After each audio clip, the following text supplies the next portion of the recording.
Hi అండి, అందరికీ నమస్తే. Welcome back to Vijaya fashions. ఇవాళ అలసందల కర్రీ మనం చూస్తున్నాం. అన్నంలోకి, చపాతీలోకి, రైస్లోకి, దేనిలోకైనా మంచి కాంబినేషను. అలసందలు మనం ముందుగా నీళ్ళు వేసేసి ఓవర్ నైట్ అయితే నానబెట్టుకొని మనం ఒక 90% అయితే కుక్ చేసుకోవాలి. ఎందుకంటే కర్రీలో వేయంగానే ఉడుకుతాయి కాబట్టి దాంట్లో ఉప్పేసి అవి ఉడకబెట్టుకొని పక్కన పెట్టుకోవాలి.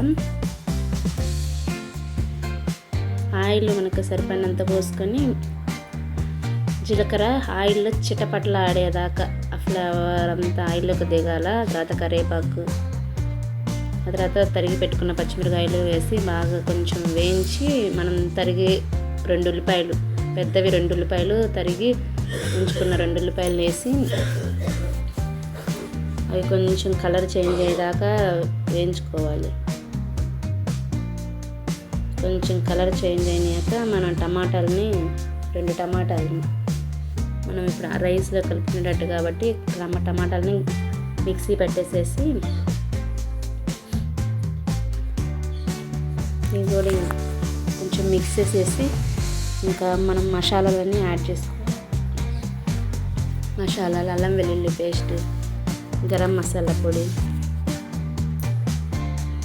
ఉప్పు, కారం, పసుపు ఇంకన్నీ వేసేసుకున్నప్పుడే అది ఆయిల్ పైకి తేలేదాకా మొత్తం మిక్స్ చేసి ఆయిల్ పైకి తేలేదాకా మసాలాలన్నీ ఉడికేదాకా ఉంచి మనకి అర్థమైద్ది ఆయిల్ పైకి తేలేది. అంతా పైకి తేలిగా ఉంచుకొని 2-3 సార్లు కలుపుకొని కొంచెం వాటర్ యాడ్ చేసుకొని ఉడకనివ్వాలి.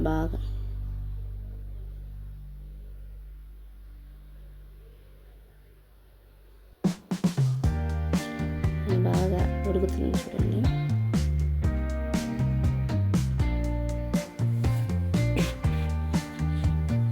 ఉడికి పక్కన పెట్టించుకున్న ఈ అలసందలు వేసేసి, అలసందలు మంచి న్యూట్రిషన్ ఫుడ్, పిల్లలకి మంచిగా పనిచేస్తాయి.